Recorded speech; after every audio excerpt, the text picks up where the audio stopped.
Lukas NMB adalah gubernur Papua dari Partai Demokrat yang sudah menjadi gubernur sejak tahun 2013. Dia didakwa melakukan gratifikasi di tahun 2020 sebesar 1 miliar rupiah. Masa sih Lukas NMB mau ditangkap KPK hanya karena gratifikasi uang 1 miliar rupiah saja? Bukannya dana otsus di Papua itu sampai puluhan triliun rupiah?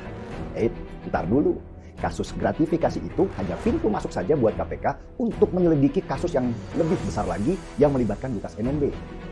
Menko Polhukam Mahfud MD bahkan memperkirakan korupsi yang dilakukan oleh Lukas NMB, gubernur Papua dari Partai Demokrat itu berjumlah ratusan miliar rupiah.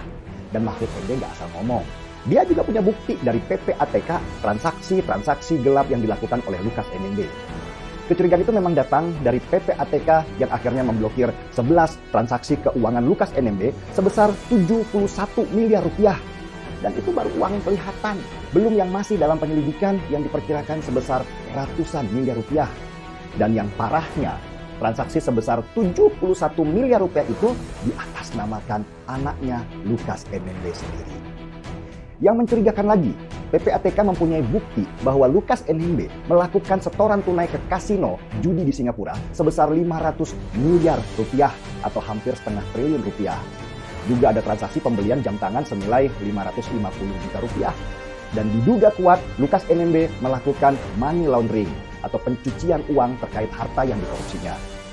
Lalu kenapa KPK masih belum bisa menangkap Lukas NMB kalau benar dia dicurigai korupsi dan melakukan money laundry sebesar ratusan miliar rupiah?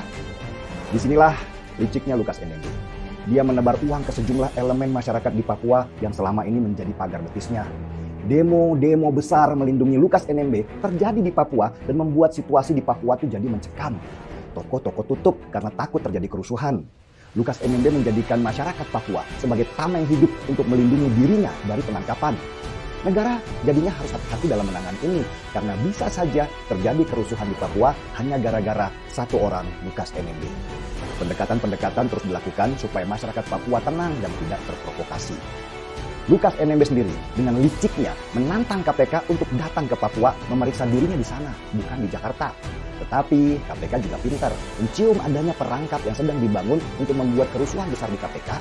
Seandainya KPK langsung terbang ke sana dan menangkap Lukas NMB. Lukas NMB adalah bukti kepengecutan seorang pemimpin yang korup yang tidak berani datang membuktikan bahwa dia tidak bersalah ke KPK. Dan dia dengan teganya mengorbankan rakyat Papua untuk melindungi dirinya, melindungi hartanya. Dan sayangnya juga masih saja ada rakyat Papua yang berani menjadi tameng Lukas NMB hanya karena mereka dibayar.